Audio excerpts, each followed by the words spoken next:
Om Shanti. Divine power के सत्र में आपका स्वागत है। एक गांव में एक नौजवान रहता था। उसको कुश्ती खेलने का बड़ा शौक था और उसका एक सपना था कि उस गांव के अंदर हर 5 साल के बाद विशेष एक कंपटीशन आयोजित होती थी और उसका सपना था कि उस कंपटीशन के अंदर वो जीते। और इसीलिए वो उस गांव में एक बहुत माने जाने गुरुजी उस्ताद होते, तो वो उनके पास जाता है और उनके पास जाकर के वो कहता है कि मेरा ऐसा सपना है, तो क्या आप मुझे कुश्ती सिखाने के लिए तैयार होंगे। तो देखते हैं कि वो जो उस्ताद था वो उसके नौजवान के उमंग को देख कर के वो उनको कुश्ती सिखाने के लिए तैयार हो जाता है। बहुत प्यार से वो उस्ताद उसको कुश्ती सिखाता है। धीरे धीरे 1 दिन 2 दिन 1 महीना निकल जाता है।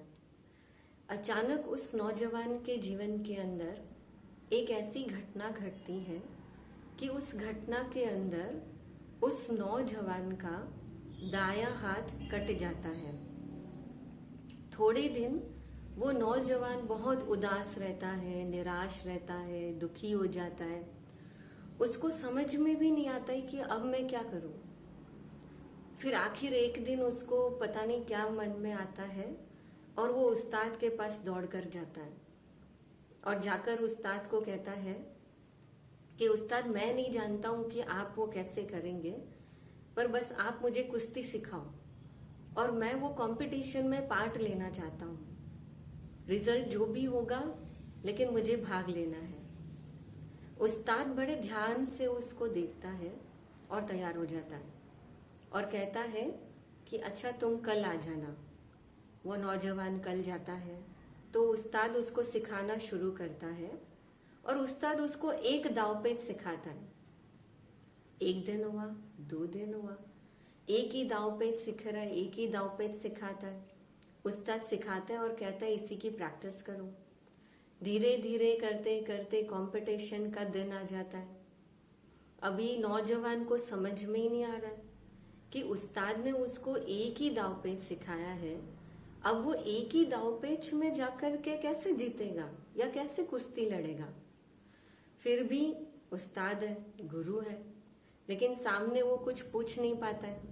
उनका आशीर्वाद लेता है और जाता है कंपटीशन में। जब मैदान में उतरता है तो देखते हैं कि एक के बाद एक के बाद एक नौजवान आते जा रहे हैं और वो उनको हराता जा रहा है, हराता जा रहा है। और ऐसे करते करते उस कंपटीशन में वो नौजवान नवयुवक जीत जाता है। बहुत तालियां बजती हैं उसके उमंग उत्साह और उसकी हिम्मत के लिए। सारे गांव वाले मिलकर के उसको दाद देते हैं, उसकी तारीफ करते हैं और वो इनाम लेकर के अपने गुरु के पास आता है, उस्ताद के पास आता है। आकर के उनके चरणों में पैर छूता है, इनाम रखता है और कहता है कि गुरुजी, मुझे आपसे एक बात पूछनी है। तो गुरु कहता है, मुझे पता है तुम क्या पूछना चाहते हो। तो वो कहता है कि तुम यही जानना चाहते हो ना कि मैंने तो तुम्हें एक ही दावपेच सिखाया था, तो फिर तुम जीते कैसे। तो नौजवान कहता है, हाँ गुरुजी, मैं वही जानना चाहता हूँ। गुरुजी कहते हैं कि वास्तव में मैंने जो तुमको दावपेच सिखाया था, उस दावपेच के अंदर जब तुम सामने वाले को गिरा देते हो, प्रतिबंधित को, तो उस समय उसको उठने के लिए तुम्हारा दाएं हाथ जो है उसका सहारा लेना पड़ता है। तो जब तुम सामने वाले को गिरा देते थे तो वापस वो उठने के लिए तुम्हारा दायां हाथ ढूंढता रहता था, पर वो तो था ही नहीं, उसको वो मिलता ही नहीं था और तुम जीत जाते थे। वास्तव में इस कहानी के अंदर ये जो नौजवान है, ये हम हैं। हम वो युवक हैं, हम वो नौजवान हैं। हम सबका हमारे जीवन के अंदर कोई ना कोई लक्ष्य है, कोई ना कोई इच्छाएं हैं, मंजिल है। हम उसको पाने के लिए बहुत मेहनत करने के लिए भी तैयार होते हैं या कई बार कर रहे होते हैं, पर जैसे उस नौजवान के सपने के बीच में, लक्ष्य के बीच में एक परिस्थिति आ गई, उसका दायां हाथ कट गया। बिल्कुल वैसे ही हमारे लक्ष्य के बीच में और हमारे बीच में कोई ना कोई कमजोरी आ जाती है, कोई ना कोई परिस्थिति आ जाती है, और उस समय हमें ऐसे गुरु की जरूरत पड़ती है। ऐसे गुरु जो हमको हमारी कमजोरी को ना देखते हुए हमें अपनी विशेषताएं और अपनी शक्ति का परिचय कराए। तो परमात्मा वो एक ऐसा गुरु है कि जो हमें हमारी शक्ति का परिचय कराते हुए हमें एक ही दांवपेच, अर्थात ये परमात्मा का सत्य ज्ञान वो हमें देता है।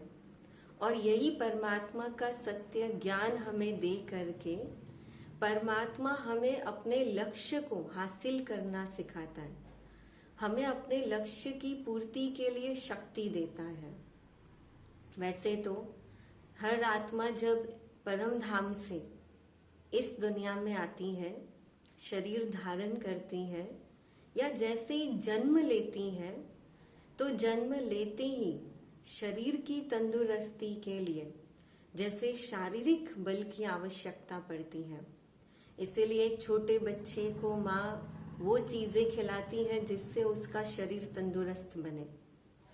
जैसे जैसे वो बच्चा बड़ा होता है, सिर्फ शारीरिक शक्ति काफी नहीं है, शारीरिक शक्ति के साथ साथ मानसिक शक्ति का भी विकास जरूरी है। फिर धीरे धीरे और जब वो बच्चा बड़ा होता है तो मानसिक शक्ति के साथ साथ उसे बौद्धिक बल की भी आवश्यकता होती है। बौद्धिक बल अर्थात समझ की शक्ति, आसपास के रिश्तों को समझना, अपनी जिम्मेवारियों को समझना, यहाँ तक कि जैसे पढ़ाई के अंदर भी जब वो पढ़ना शुरू करता है तो एकाग्रता की शक्ति, परीक्षा में पास होना। पर जैसे जैसे वो बड़ा होता है और अपने कर्म क्षेत्र पर आता है तो सिर्फ शारीरिक शक्ति, मानसिक शक्ति या बौद्धिक शक्ति के आधार पर वो अपने लक्ष्य को हासिल नहीं कर सकता, या ये कह सकते कि जीवन की हर परीक्षा में वो पास नहीं हो सकता है, जीवन की हर परीक्षा में वो सफल नहीं हो सकता है। और इसके लिए उसे एक और शक्ति की जरूरत पड़ती है, और वो है आत्मा की आंतरिक शक्तियां। और वही आंतरिक शक्तियों को बढ़ाने के लिए, पाने के लिए या जागरूक करने के लिए हम जैसे भक्ति के अंदर भी देवी या देवताओं की पूजा करते हैं, देवियों की पूजा करते हैं। इसलिए आपने देखा होगा कि देवियों को अष्टभुजाएं दिखाते हैं। वास्तव में वो अष्टभुजाएं अष्ट शक्तियों का प्रतीक है। आज उन्हीं अष्ट शक्तियों में से एक शक्ति, आज इसी समेटने की शक्ति को हम थोड़ा विस्तृत रूप से या और गहराई से समझने की कोशिश करेंगे। समेटने की शक्ति अर्थात हम उसको ये भी कह सकते हैं कि पावर टू पैकअप या पावर टू लेट गो। पहले अगर देखें पावर टू पैकअप, है ना, जैसे आप देखेंगे कि बैगेज, जब हम कोई भी यात्रा शुरू करते हैं तो उस यात्रा के लिए हमें आवश्यक चीजों को जमा करना पड़ता है, बैग में भरना पड़ता है। हम जब सूटकेस तैयार करते हैं तो हमें कितने दिन की यात्रा करनी है, उसके आधार पर हम हमारी जरूरतों के आधार पर हम उस बैग में आवश्यक चीजों को डालते हैं। उसी प्रकार आप सोचें कि हम इस जीवन की यात्रा के अंदर, हमने जैसे ही जन्म लिया, हमारी इस जीवन की यात्रा शुरू हो चुकी है। और इस जीवन की यात्रा के अंदर, इस मन रूपी बैग के अंदर, सूटकेस के अंदर, कभी हमने रुक करके चेक किया है कि हमने क्या क्या भरा हुआ है। और इसीलिए अगर इसको हम दूसरे शब्दों में कहें शक्ति को, तो हम कह सकते हैं power to let go. Let go let go का अर्थ होता है कि जो बीती बातें हैं, पुरानी बातें हैं, उसको मन से ही निकाल देना, यहाँ से निकाल देना। क्योंकि मन में जितना हम पुरानी बातों को भर कर रखते हैं, जितना अंदर जमा करके रखेंगे, उतना हमारा मन भारी होता जाता है। और उस भारी मन के साथ जीवन की यात्रा करना, सफर करना बहुत मुश्किल है। और इसीलिए कहा पावर टू लेट गो। एक दिन कभी न कभी वो क्षण आना ही है कि जब हमारा ये शरीर छूटेगा। वो 10 मिनट के बाद भी हो सकता है, 10 घंटे बाद भी हो सकता है, 10 साल के बाद भी हो सकता है। अगर मैंने पुरानी बातों को यहाँ पकड़ करके रखा हुआ है, तो जब मेरा वो क्षण आएगा तो ये पुरानी बातें, दर्द की बातें भी आत्मा अपने साथ लेकर जाएगी। और इसलिए लेट गो का अर्थ होता है अपने कार्मिक अकाउंट को सेटल करना। सपोज अगर आपको पता चल जाए कि 4 घंटे बाद वो क्षण आने वाला है कि जब हम इस दुनिया से जाने वाले, तो वो 4 घंटे आप क्या करेंगे? चलिए 1 सेकेंड सोचिए। अगर आपको पता चल जाए 4 घंटे बाद आप इस दुनिया से चले जाएंगे, तो 4 घंटे कैसे बिताएंगे? 4 घंटे में भी कोई ना कोई बातें तो आएगी। 4 घंटे में भी कोई ना कोई ऐसे संबंध, ऐसे रिलेशंस भी मिलेंगे जो हम पसंद नहीं करेंगे, ऐसी बातें भी होगी। लेकिन हम क्या करेंगे? हम कहेंगे जाने दो, छोड़ दो, है ना। 4 घंटे तो है, अब हमको जाना ही है, तो हम क्या करेंगे? माफ करेंगे, क्षमा मांगेंगे, माफी मांगेंगे या माफ करेंगे। और हमारे लिए वो करना बहुत इजी होगा। क्यों? क्योंकि हमको पता है कि हमें 4 घंटे बाद जाना है। पर वास्तव में अगर मैंने जीवन जीते हुए अगर मैंने वो नहीं किया होगा, तो क्या अंत के समय पे उस पल के अंदर मैं किसी को क्षमा कर पाऊंगी या किसी से क्षमा मांग पाऊंगी? नहीं। और इसलिए हमें जीवन जीते हुए बातों को लेट गो करना सीखना पड़ेगा। पहले के समय के अंदर छोटी छोटी बातों को लेट गो करना बहुत इजी था, लोग कर लेते थे। पर आज का समय ऐसा है कि लोग छोटी छोटी बातों को भी लेट गो नहीं कर पाते हैं। एक 5 साल का छोटा बच्चा भी कहता है, मेरे फ्रेंड्स जब आए थे माँ बाप को कि भाई आपने तब मुझे ऐसा कहा था, आपने तब मेरी ये इंसल्ट की थी, आज वो भी बुरा मान जाता है। किसी ने किसी की कोई पिक्चर लाइक नहीं की, किसी ने किसी का स्टेटस नहीं देखा, तो भी लोग बुरा मान जाते हैं। माना आज हमारे मन की स्थिति सोचिए कितनी कमजोर हो चुकी है। और इसीलिए विस्तृत रूप में अगर हम थोड़ा देखें तो हमें इस मन के सूटकेस से अनावश्यक चीजों को निकालना है। तो लेट गो का मतलब है कि हमने जो मन को बिखेर करके रखा हुआ है, विचारों को बिखेर करके रखा हुआ है, उस मन को समेट करके अपने आप को, मन को, अपनी अंतरात्मा को भीतर की दुनिया की ओर लेकर के जाना, अपनी अंतरात्मा की आंतरिक शक्तियों को जगाना। तो लेट गो के अंदर हम देखेंगे क्या लेट गो हमें करना चाहिए या करना, अनावश्यक चीजों को हमें छोड़ना है। तो सबसे पहला पास्ट।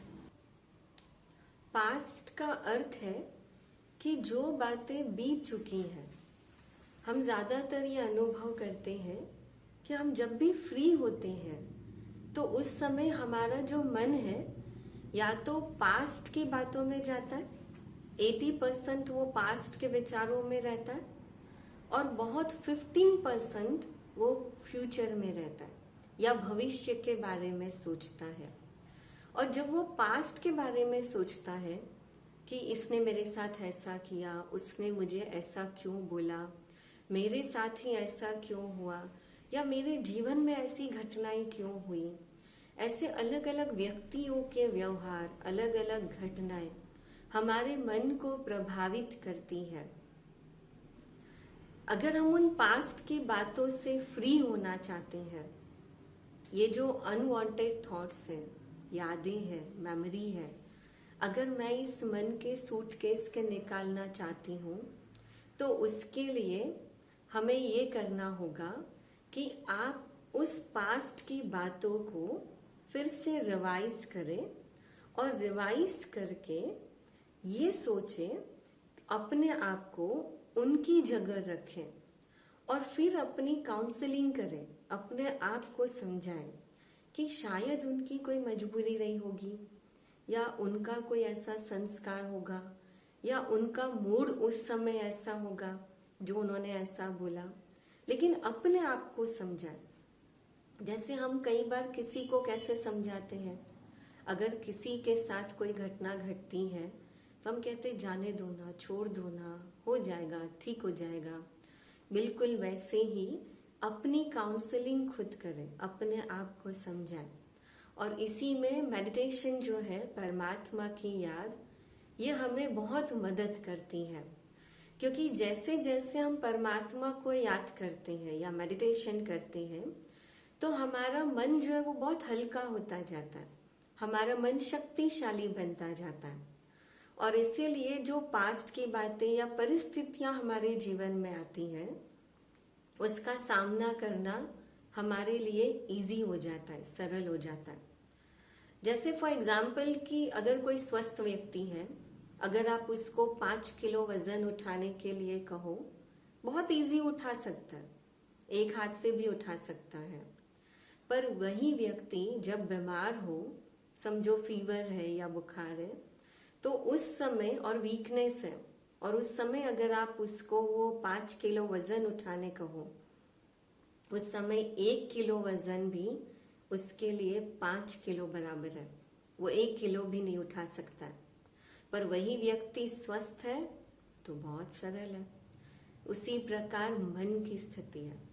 अगर मन स्वस्थ है, अगर मन की इम्यूनिटी स्ट्रांग है, मन शक्तिशाली है, तो परिस्थितियों का सामना करना बहुत इजी है, पास्ट को भुलाना बहुत इजी है, अपने आप की काउंसलिंग करना इजी है। पर वही मन अगर कमजोर है तो छोटी छोटी बातों में भी मन जो है वो अपनी शक्तियों को व्यर्थ गवा देता है। और इसीलिए हमें अपने आप को, अपने मन को समझाना है कि जो बीत चुका वो बीत चुका। अब दूसरा है गिल्ट। गिल्ट अर्थात कि कई बार हमसे कुछ मिस्टेकें हो जाती हैं, कुछ भूलें होती हैं, तो हम बार बार उस भूलों को मन के अंदर रिवाइज करते रहते हैं। जैसे मुझसे ऐसा क्यों हुआ, मेरे से ये भूल कैसे हो गई, या मेरे से ऐसा क्यों हुआ जो उसको दुख हुआ या उसको दर्द मिला, या मेरे कारण किसी को नुकसान हो गया। ऐसे बहुत सारे जो गिल्ट है हमारे मन के अंदर बार बार आते कि मैंने ऐसा क्यों बोला। उस गिल्ट को हमें निकालना है, या जितना हम गिल्ट को याद करेंगे, कहीं ना कहीं हमारे अंदर एक नेगेटिविटी या फिर कमजोरी पैदा होती है, क्योंकि कहीं ना कहीं वो है तो पास्ट ही। और दूसरा, जब भी ये गिल्ट के विचार आते हैं, उस समय अपने आप को हम कहें कि मेरा इंटेंशन तो सही था ना। दूसरा कि मेरा इंटेंशन भले कितना भी सही हो, लेकिन वो है तो पास्ट ही। आप एक सेकेंड सोचें कि अभी हम जो बातें कर रहे हैं, अभी हम जो सुन रहे हैं, एक सेकेंड के बाद यही चीज पास्ट हो जाएगी। और अभी हम जो सुन रहे हैं, जितना महसूस कर रहे हैं, उसी का फल हमको हमारा भविष्य में मिलने वाला है। तो माना जो मेरा वर्तमान है, मेरा जो प्रेजेंट है, वही मेरा आगे चलकर पास्ट बनेगा और प्रेजेंट के कर्म ही मुझे भविष्य का फल देने वाले। पर यही प्रेजेंट को मैं अगर पास्ट के बारे में ज्यादा सोच करके वेस्ट कर रही हूं तो कहीं ना कहीं मैं अपने वर्तमान की शक्ति को गंवा रही हूं। तो मेरा भविष्य कितना सिक्योर होगा आप खुद ही सोच सकते हैं। और इसीलिए गिल्ट को भी लेट गो करना है। तीसरा, एक्सपेक्टेशंस। कई बार हम हमारे आसपास जितने भी रिश्ते होते हैं, हमारे जितने भी संबंध हैं, जैसे हमारे दोस्त हैं, बच्चा है, उन सब की एक मेंटल इमेज हमारे मन के अंदर हम तैयार करके रखते हैं कि जैसे इनको ऐसा होना चाहिए, इनको ऐसा करना चाहिए, या ये ऐसे होने चाहिए। और फिर होता ये है कि उनका जो व्यवहार है, उनकी जो बातें हैं, वो हमारी जब मेंटल इमेज के साथ जब वो मैच नहीं होती है तो हम डिस्टर्ब हो जाते हैं। और इसीलिए ज़रूरी है कि यहाँ पर हम अगर इस सृष्टि चक्र के ड्रामा के ज्ञान को अगर हम याद करें कि ये पूरी दुनिया जो है वो एक वर्ल्ड ड्रामा है, और इस वर्ल्ड ड्रामा के अंदर हर आत्मा का पार्ट अपना अपना है जो बहुत परफेक्ट है। हर आत्मा अपना अपना एक रोल बजा रही है, और हर आत्मा अपना अपना एक कार्मिक अकाउंट लेकर के आई है, अपना सीन लेकर आई, पार्ट लेकर आई। और इसीलिए हम एक्सपेक्टेशंस न रख करके हम उनको जैसा है वैसे ही हम उनको एक्सेप्ट करें। और जितना हम उनको एक्सेप्ट करते जाएंगे ऑटोमेटिक हमारी जो एक्सपेक्टेशंस है वो कम होती जाएगी, हमारे लिए लेट गो करना इजी होता जाएगा। चौथा है अटैचमेंट विथ अवर सेल्फ, अर्थात कि अटैचमेंट जो हमने खुद की इमेज एक हमारे मन के अंदर क्रिएट करके रखी है। हमने बहुत सारे मुखौटे इस चेहरे के ऊपर चेहरे पहन के रखे हैं, जैसे for example post positions, degree के, धर्म के, जाति के, वो जितने मुखौटे हमने पहन के रखे हुए हैं उन सब के साथ हमने एक एक्सपेक्टेशंस रखी है कि जो दूसरे हैं वो मेरे से ऐसा व्यवहार करें, दूसरे हैं वो हमारे साथ ऐसे चले। और कहीं ना कहीं जब उनका व्यवहार मेरे वो जो इमेज है उस इमेज के साथ जब वो मैच नहीं होता है तभी भी हम डिस्टर्ब होते हैं। और एक बहुत सुंदर बात याद आती है कि एक छोटा सा बच्चा अपने एक फादर के साथ एक मेले में जाता है। मेले में बहुत शोर है, बहुत खिलौने हैं, दुकानें हैं, पर उस मेले में एक जुलूस निकलता है, और वो जो जुलूस है उस जुलूस के अंदर बहुत सारे अलग अलग आर्टिस्ट हैं, अलग अलग कैरेक्टर हैं, एनिमेटेड कैरेक्टर जो आर्टिस्ट बने हुए हैं, जैसे गोरिल्ला है, मिकी माउस है। एक गोरिल्ला बना हुआ व्यक्ति लोगों को एंटरटेन कर रहा है, लोगों को हंसा रहा है, फोटो खींच रहा है।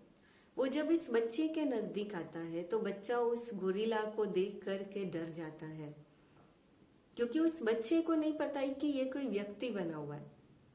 वो डर जाता है, पिताजी का हाथ पकड़ करके रोने लगता है वो जब गोरिल्ला उसके साथ ज्यादा खेलने लगता है। तो तब वो जो गोरिल्ला बना हुआ जो आर्टिस्ट है, वो आर्टिस्ट अपना मुखौटा गोरिल्ला का जो है वो निकालता है, और निकाल करके फिर वो बच्चे के सामने आता है। वो बच्चा रोना बंद कर देता है और उसके साथ हाथ मिलाता है, शेक हैंड करता है और खेलने लगता है। और फिर खेलने के बाद फिर वो जो व्यक्ति है, आर्टिस्ट है, वो वापस गोरिल्ला का मुखौटा पहन लेता है, और अब वो बच्चा उसके साथ खेलने लगता है, क्योंकि अब उस बच्चे को ये समझ आ गई कि वास्तव में वो जो गोरिल्ला जिससे वो डर रहा था वो एक व्यक्ति है जो उसको कभी हार्म नहीं कर सकता है, एक इंसान है। यही चीज हमें अपने साथ करनी है।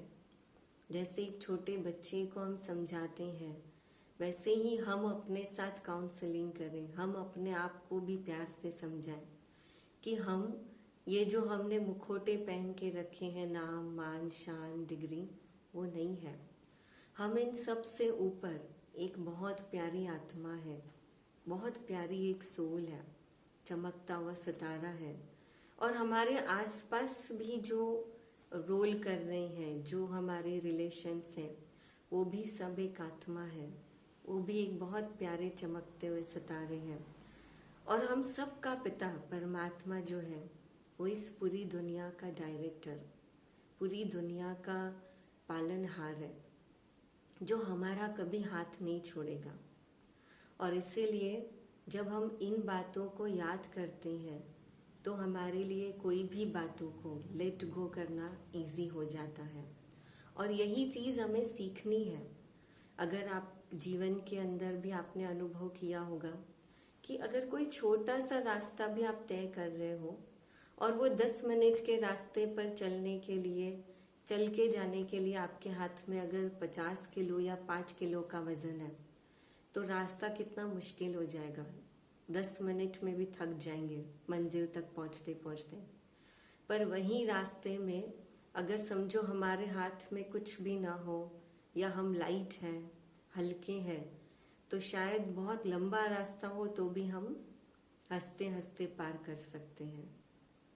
यही रूल्स हमारे जीवन के लिए भी है। अगर इस जीवन की यात्रा के अंदर मन रूपी बैग में हमने बहुत सारी बातों को भर के रखा होगा, वेस्ट थॉट्स को, या यहाँ पर जो भी एक्सपेक्टेशंस है, पास्ट है, गिल्ट है, अटैचमेंट अगर हमने भर के रखा है, तो इस जीवन की यात्रा पर भी चलना मुश्किल होगा, भारी लगेगा। अगर हमें हल्का होना है, हमें अपने आप को लाइट बना करके जाना है, तो उसके लिए हमें अपने आप को बार बार चलते चलते रुक रुक करके जागरूक रख के अपने आप को चेक करना है कि कहीं इस मन के सूटकेस में हम उन बातों को तो नहीं भरते हैं जो अनवांटेड है, जो काम की नहीं है। तो चलिए हम सब मिल कर के ये आज प्रॉमिस करते हैं अपने आप से कि इस जीवन की यात्रा के अंदर इस मन के सूटकेस से आज इन सब बातों को निकाल देंगे और आप सबकी यात्रा ऐसी सुखद हो। उसी शुभकामना के साथ ओम शांति। अब हम थोड़ी देर के लिए अभ्यास करते हैं। अपने आप को अलर्ट कर दें।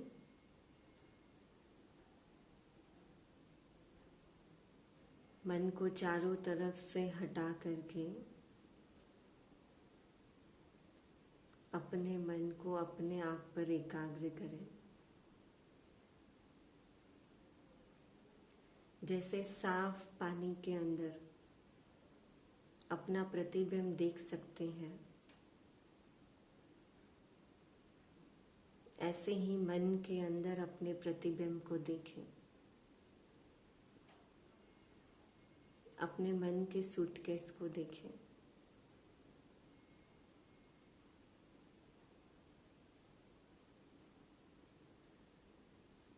जो भी मन के अंदर पास्ट की बातें हैं, उन सब पास्ट की बातों को निकालते हुए, डिलीट करते हुए, जिसके साथ जो भी हुआ, जैसा भी हुआ,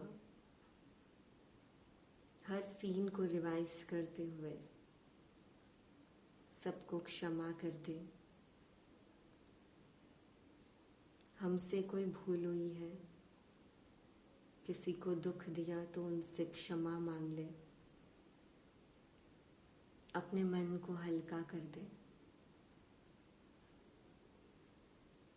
मन में जो भी पास्ट की बातों के साथ कोई गिल्ट है, कोई भी पश्चाताप है, उसको भी निकाल दे।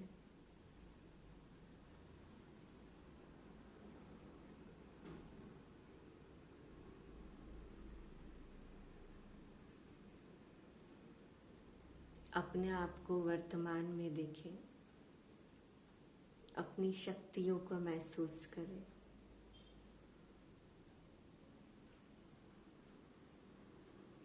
हम अपने लक्ष्य की ओर बढ़ते जा रहे हैं।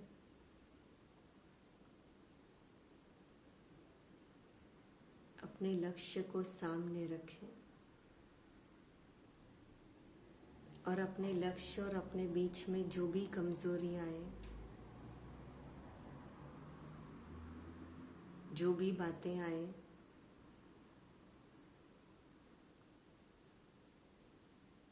उसको भी ढाल बनाते हुए, शक्ति का रूप देते हुए, कमजोरी को निकालते हुए शक्ति का अनुभव करें।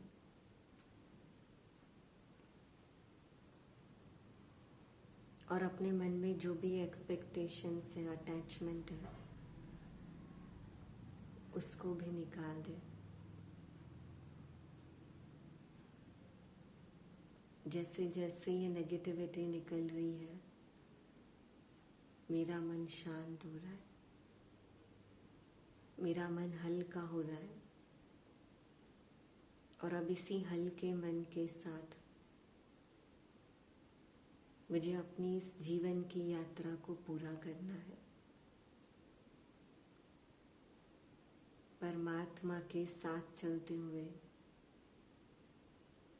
हर परिस्थिति का सामना करते हुए, अपने मन के विचारों को समेटते हुए अपने लक्ष्य तक पहुंचना है। इसलिए रोज सुबह उठकर हम अपने आप को ये कहेंगे कि मैं आत्मा उस सर्वशक्तिमान परमात्मा की संतान हूँ। इस सृष्टि रूपी रंगमंच पर मेरा पार्ट बहुत एक्यूरेट है।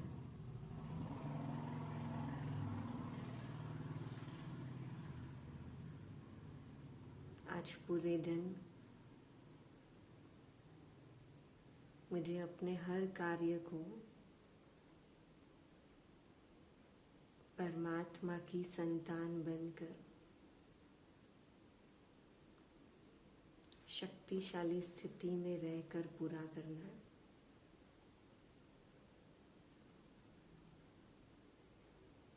और वर्तमान में रहते हुए अपने संकल्पों को समेट कर रखने हैं।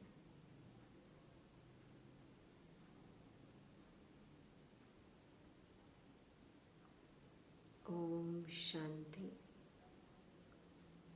शांति शांति। ओम शांति ओम शांति।